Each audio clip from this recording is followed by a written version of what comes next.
What is going on, everyone? Anthony Drew Gary here, host of the How To Show, where we talk about optimizing life, money, and happiness one how to at a time. And it's been a little while since I've been in the office, or I guess you could say in the booth. I'm excited to be back because I get to interview for the third time a good friend of mine, Josh Huddlestun. He is a mayoral candidate for Hobart, Indiana. That's my hometown.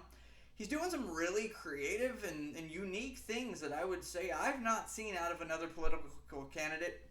I follow local politics, not only in my current hometown, but my previous hometown, and a little bit of national politics as well. And I just think that the way that he's approaching the entirety of running for office is really fascinating.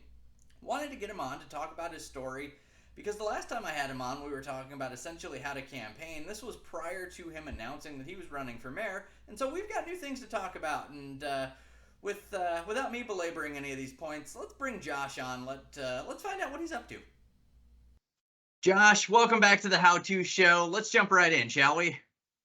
Absolutely. Anthony, thanks for having me on. I appreciate you doing this and giving this to your viewers, the how-to guide. It's pretty awesome. It's part of the fun, man. And so the last time you joined me on the show, you were in the mechanics of how to run for office, and it turns out that you knew what you were doing. You've been a little busy since then. What's the latest, my man? I announced that I ran for mayor early January of 2023 and was victorious in the primary and on to November, the general election. So I've been knee deep and surrounded by a lot of good people and just working hard to reach our mission, our vision and mission out to the voters.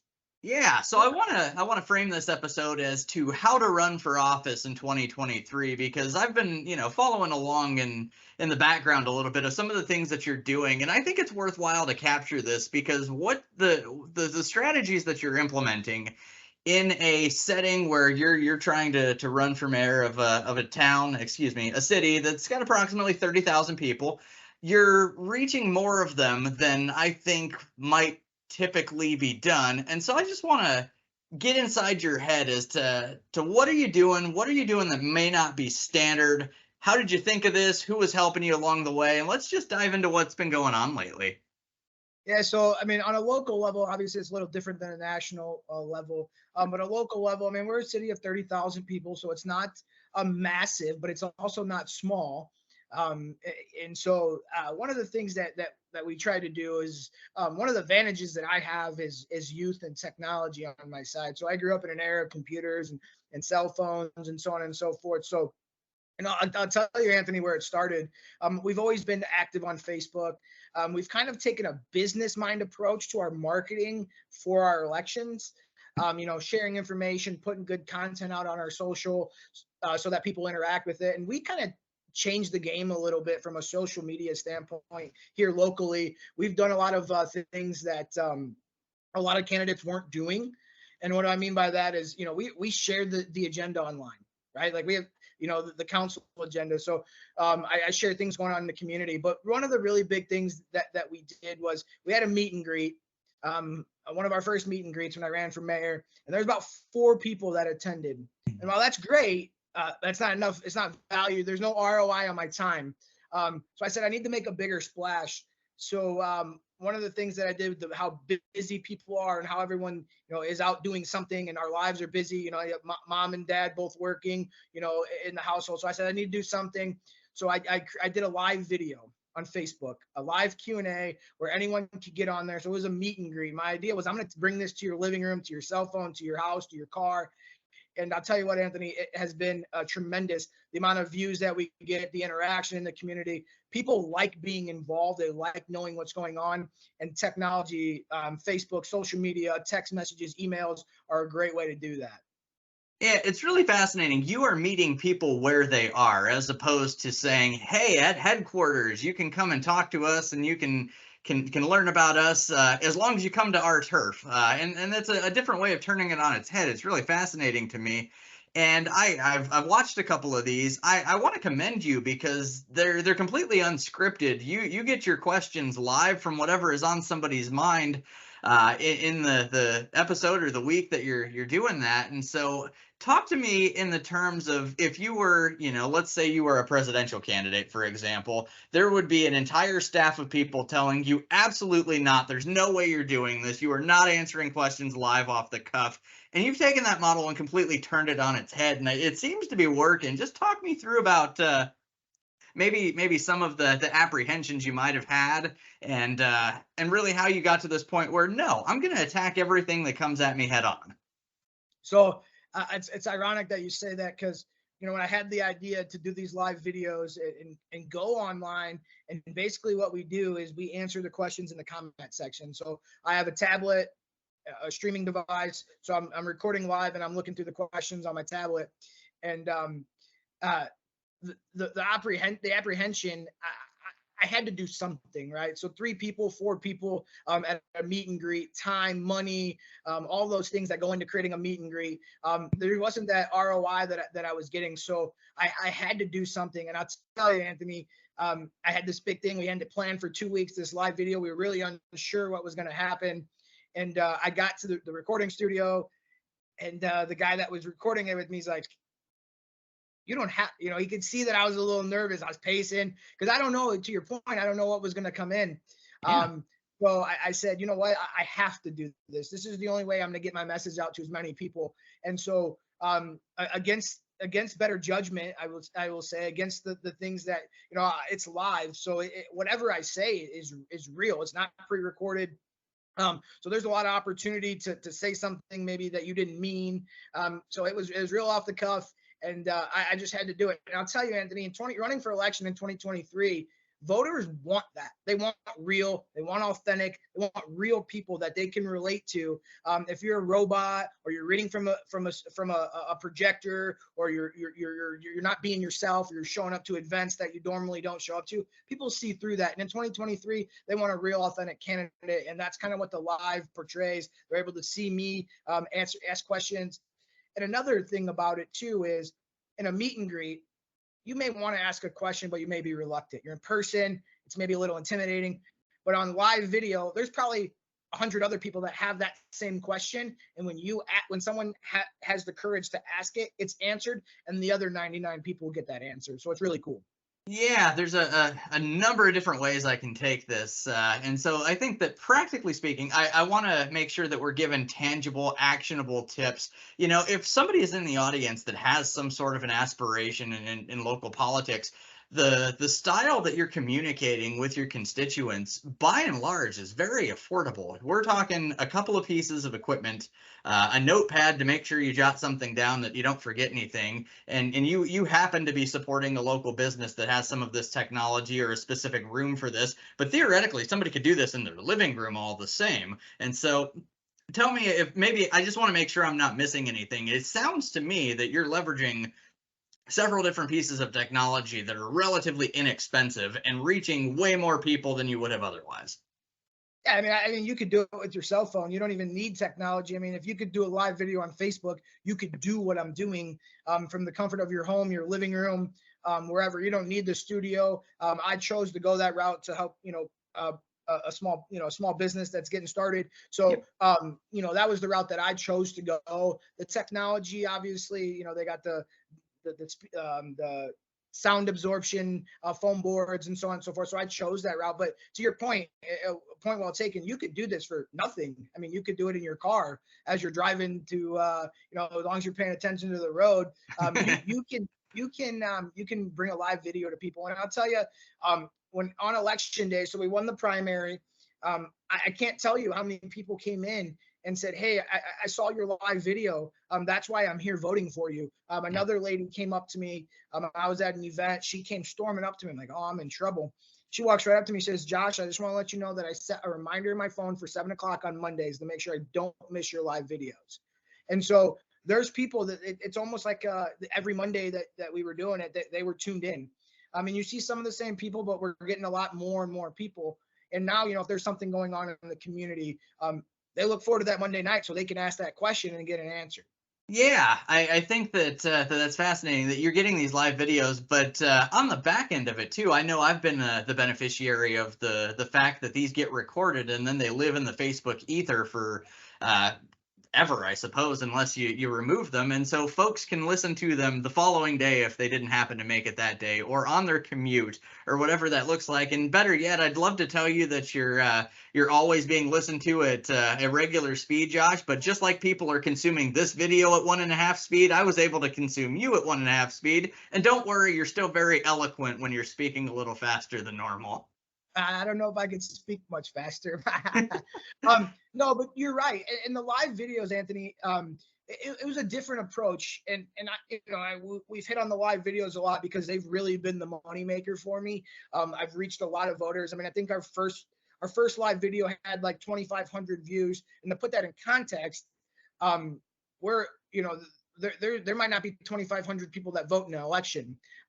So we're reaching a lot of people. And then to your point, the residual, maybe, if we're averaging about 50 to 60 viewers live on Monday nights, it's the residuals after that. It's the Tuesday commute to work. It's the Wednesday lunch break, where they're listening to it. And sometimes they break it up too. I have people say I listen a little bit in the morning and a little bit in the evening, to kind of break it up. But the message is out there, and it's costing me next to nothing, and you could do it for free. Yeah, so you're running essentially a very streamlined, fiscally responsible campaign, and I want to spend a little bit of time on the facts on the ground here. Josh did make mention to the fact that he won the primary. I'll add in the color that he won the primary with over 80% of the vote. So people are liking what they're hearing in one way or the other, whether or not it's through his website, through meeting him in person, through listening to him on Facebook, as it may happen. And so want to give Josh a little bit of benefit there that he may not have been willing to give him himself. And so the next step in this process is that there will be a general election in November. I do not believe you are running unopposed in that. Am I correct? I do have an opponent. Yeah, and so you've got the ability to continue to refine your message and explain, I think what you talked about a minute ago was really important, in the fact that you are not being seen as a politician with a scripted agenda, only hitting on the specific points that you want to talk about. You are talking about what is important to the constituents, to the people that live in your city, because they're bringing it up to you in real time. And correct me if I'm wrong, the videos are still happening even though the primary is over, right? Yeah, we did start to pull back a little bit because of summer and people are busy, kids in sports, people being active in the community, Monday night golf leagues for some people. So we did draw it back a little bit in the summer. We still are doing them. The viewership obviously over the summer has kind of gone down a little bit, but nonetheless, people are still getting on there, asking their questions. But the live videos are a hit too. But we're from the era of, we have our campaign has an Instagram, we have a TikTok, we have a Twitter. We're trying to meet people wherever they are. We're trying to get our message out to as many people as we can. And there's different touches. And Instagram, free. Facebook, free. TikTok, free. Twitter, free. Well, you could pay for Twitter if you want to check mark, but nonetheless, but yeah, so it's those things that, you talk about running an election in 2023. There's a lot of I don't want to call them dinosaurs, but there's a lot of old politicians that haven't adopted the reality of social media. And I'll tell you, Anthony, I'm starting to see a lot of my other candidates mimic what we're doing. Right. And we're starting to see, we share stuff in the community. If there's arts in the park, if there's a festival downtown, we'll share all that. If a kid wins a state title in pole vaulting, we'll share that on our page. And I've learned that in the business side of it, because we want to get people to that page.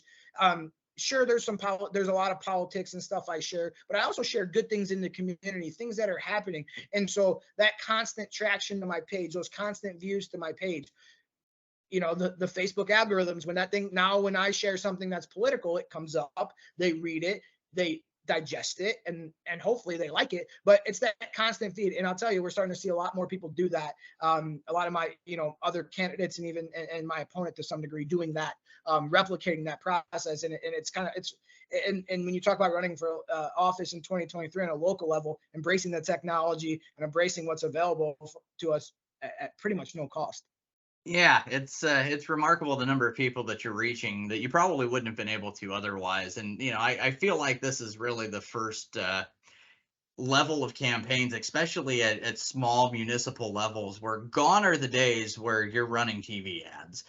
Maybe even gone are the days in radio. And I'm down here in Indianapolis now and have been for about a decade, where Mayor Hogsett, mayor of Indianapolis, probably has a seven-figure war chest ready to deploy on every 2579 television station, and you're probably hitting pro rata the same number of people in your constituency as he is. And it's just really remarkable to see that there are different ways to get involved and different ways to reach the people and ultimately get your message out. And so when we talk about getting your message out, let's not shy away from the opportunity to do a little bit of that. And so, Josh, I know a decent amount about you. We spent plenty of years in a classroom together.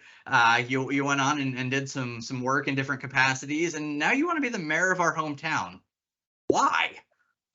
I tell you, honestly, as cliche as it sounds, Anthony, and I get asked this question a lot. I love it here, Yep.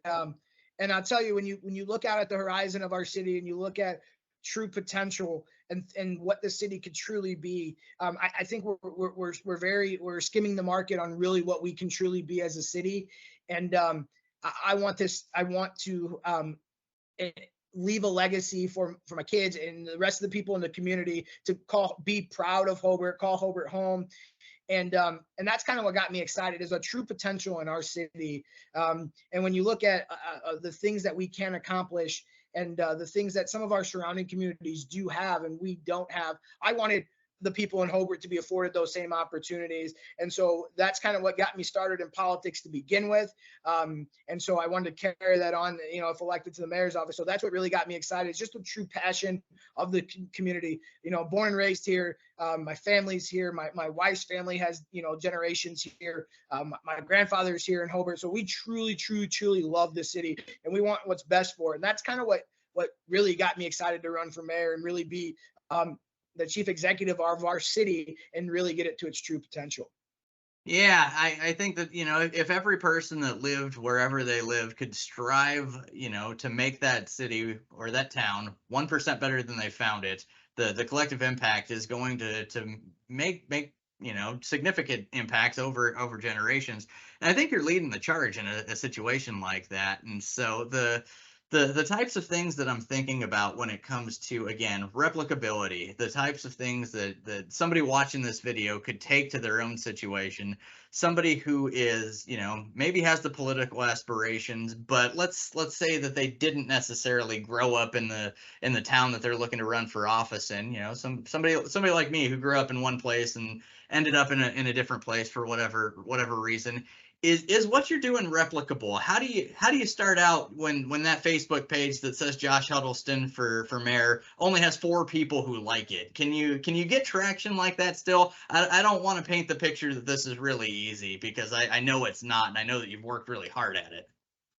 Yeah. So to your point, I believe it is replica. I think you can duplicate it. I think you can take what we're doing here from a social media standpoint and kind of fold it up and take it to the next place and unfold it, because the reality is, if you're going to run for office in 2023, you got to be thinking about running for office in 2019, 2020, 21, and 22, because you want to be out in the community. If you're really thinking about running for office and you truly want to make an impact, you have to put that time in.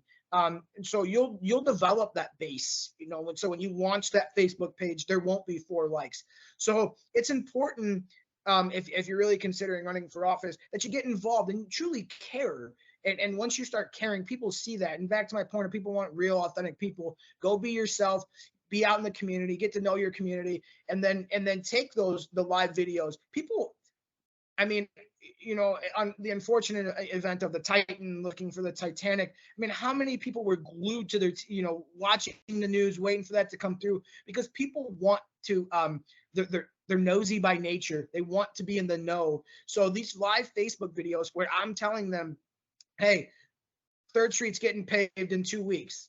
And people are like, yes, now they could go tell their friends, and they feel that sense of involvement, that sense of belonging. And so that could be duplicated anywhere, because when people are just thirsty for knowledge and information, no matter what community you're in. I can tell you right now that the 99.9% of the community doesn't know what's going on in the community, not because they don't want to know, but because there's not a transfer of information to them. So if anyone running for office can be that transfer of information, you're going to draw a crowd, and then you'll draw a bigger crowd, and you'll draw a bigger crowd. People will share that post, and then share that post, and share that post, and then it just snowballs.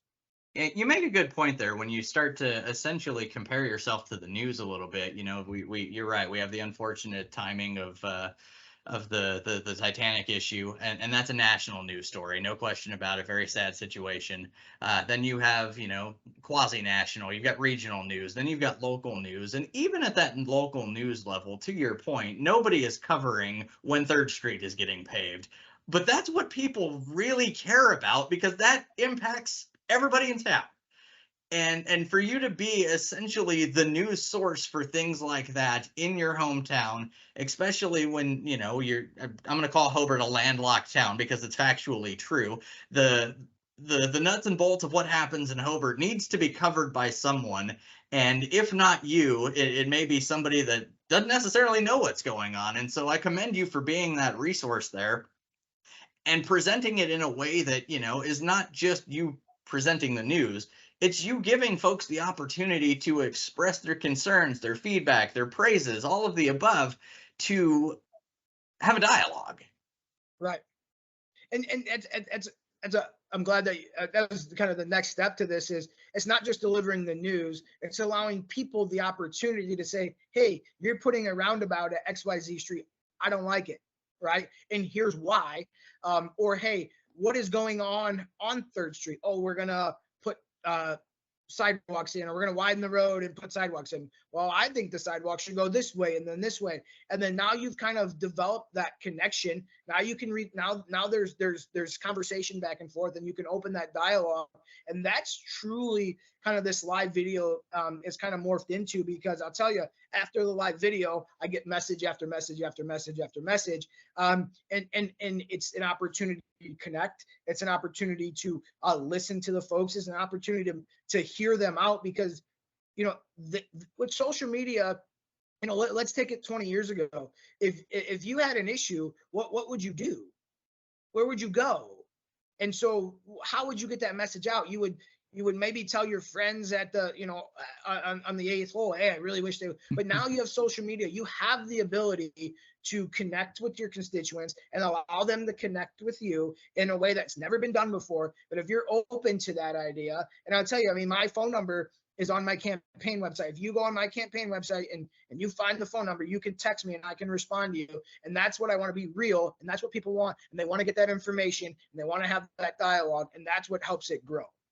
Yeah, I think you're absolutely right. And, the sense that you talk about your concerns, your thoughts, things that are forthcoming, it also gives an opportunity to address what I'll call misinformation. And I know that term gets thrown out quite heavily. But like, for example, you talked about 3rd Street getting paved. Within a city like Hobart, you have city streets, you have county roads, you have interstates.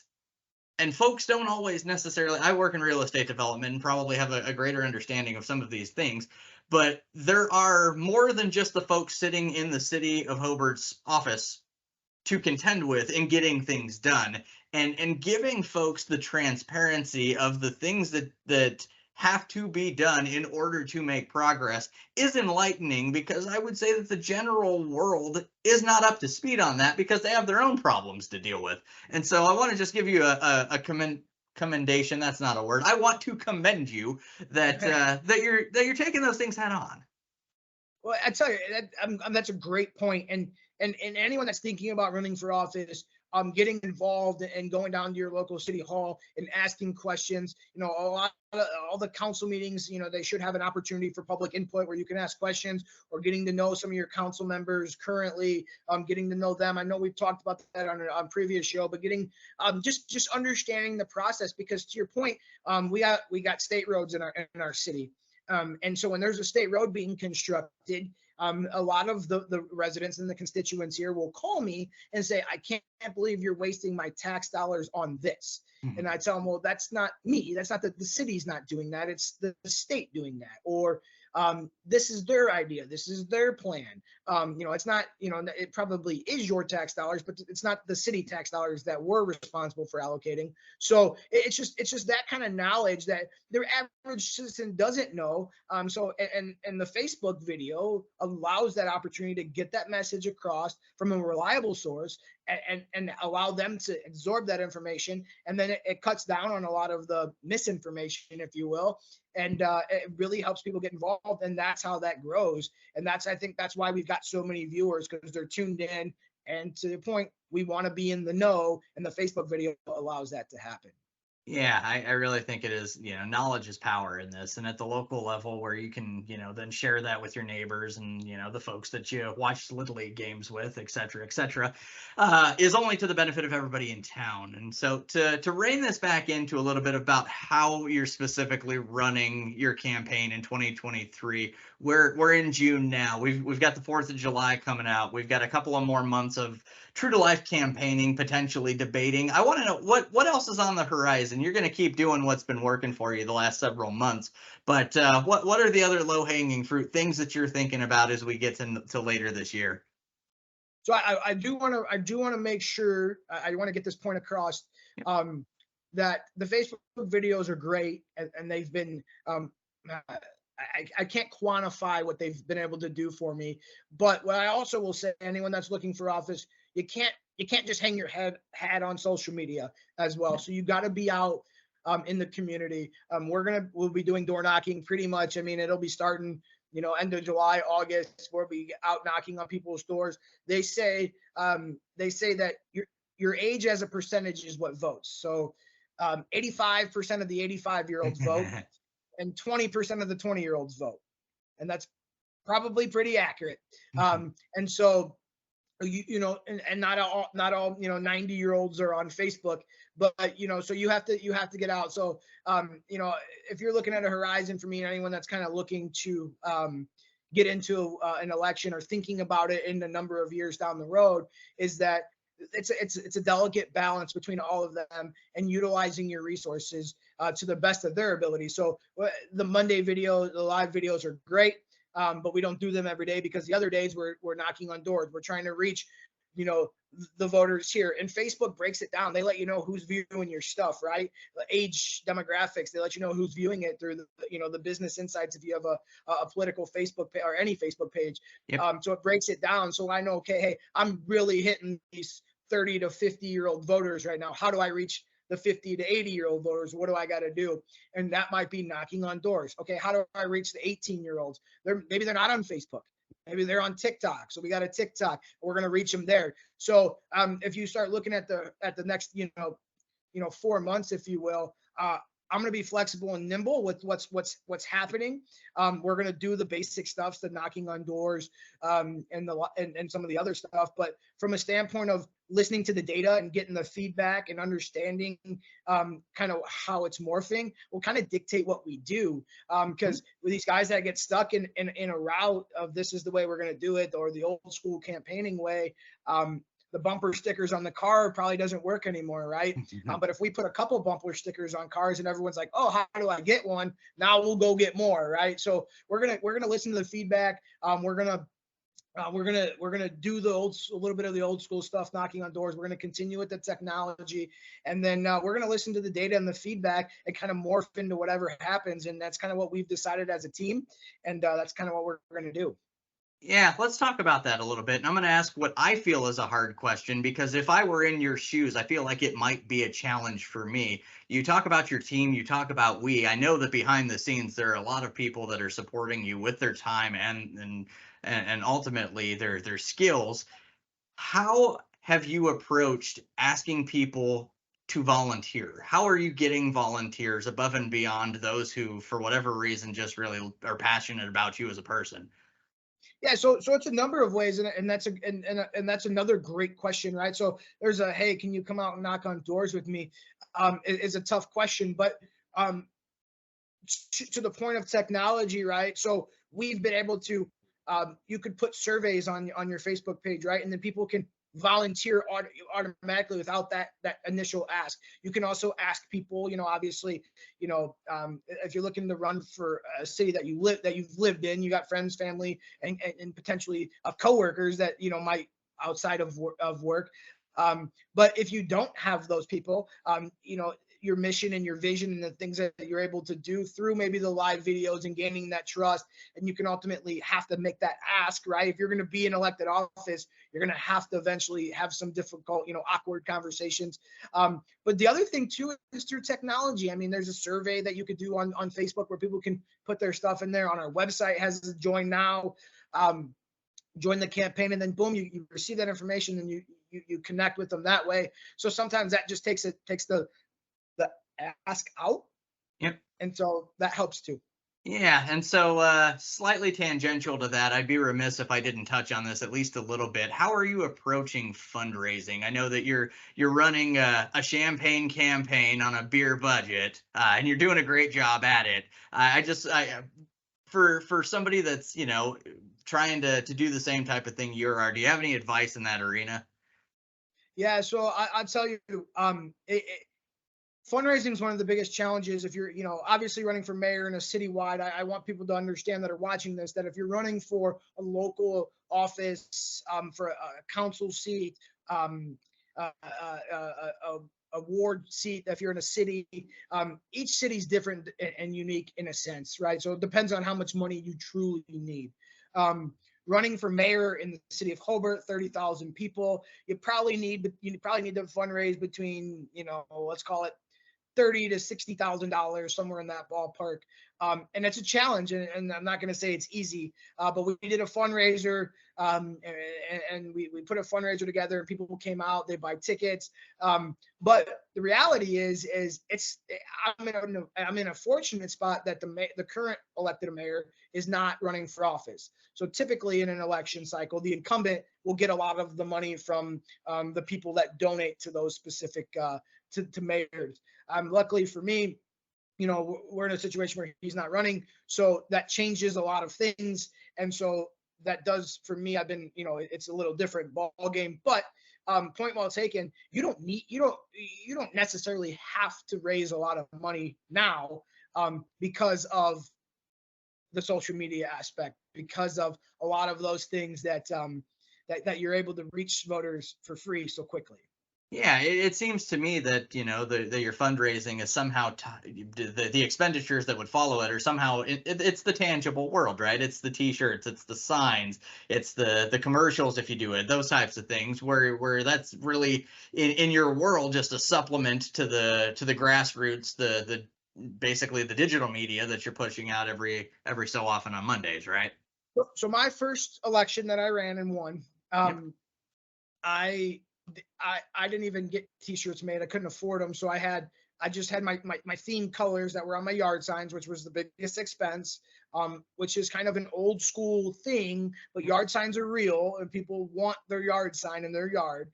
So we just matched the colors. I had our colors were blue and orange, and I had a blue shirt on. My wife had an orange shirt on. The next person had a blue and orange. And so it wasn't designed. It didn't have our logo. It didn't have our name on it. It just was the color scheme. And so we ran our first election for under $1,000. The biggest expense was the yard signs, and the next was the door hangers that we put when we were knocking on doors. But we won that election a lot on social media. We'd reach out to people at night, because you could send a Facebook message to a potential voter, and it's not unprofessional. It's not intrusive, but they wake up, they read it, and they might respond, they might not. But those are things that you're like, wow, okay, it worked. They responded, on to the next one. So you can run a campaign on a pretty limited budget. And I think that what you're talking about here is true for most sized cities and towns in most areas. You can get in touch with folks and do so in a cost effective way.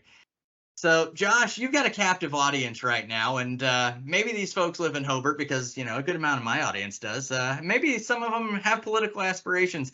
Are there any last words that you want to make sure that you get out as, part of your campaign, part of your giving back to the community, and maybe just to ask the question this way, what's on your mind in terms of running for office that maybe we haven't touched on yet? I'll tell you what, one of the things that I think people that are aspiring to run for office need to understand is that I think Spider-Man said, comes great power, comes great responsibility. And it's not something that is taken lightly. And I think if you're really considering running for office, I think it's something that you should be involved with for a while. I'm not saying there's a precursor or any prerequisites to running for office, but what I am saying is that you're dealing with the lives in this situation of 30,000 people that are counting on you to be at your absolute best. And so I think that if you're looking to get involved with politics, reach out to your local elected officials, have conversations with them. The municipal elections happen every 4 years in the state of Indiana. So if you're thinking, I'm thinking about 2027 now, right? Because that would be the next municipal election. Get involved now. Start asking those questions, understanding that dialogue. So what I would encourage people to do and that are really thinking about running for office is to reach out to your local elected officials, have conversations with them, understand the process, truly understand what's going on, because at the end of the day, there's people that call this place home that love it like myself, and they truly want what's best. And if you're the person that's going to be elected, you need to be at your absolute best.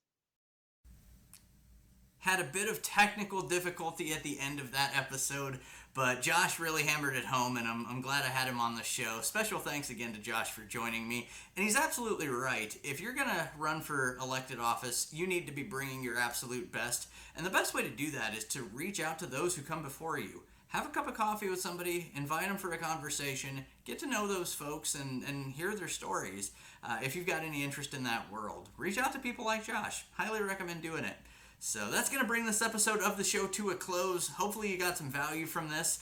Let me know down in the comments what you thought, and if you've got any feedback for me or for Josh, you can get in touch with us down below. I'll make sure he gets a response to those. And as always, if you are looking to transact real estate in the Indianapolis or greater Indiana market, you can get in touch with me either in the comments or at indydwell.com.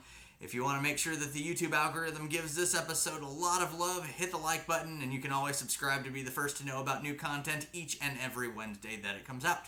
Until next time, this is Anthony Drew Gary, host of The How To Show, signing off.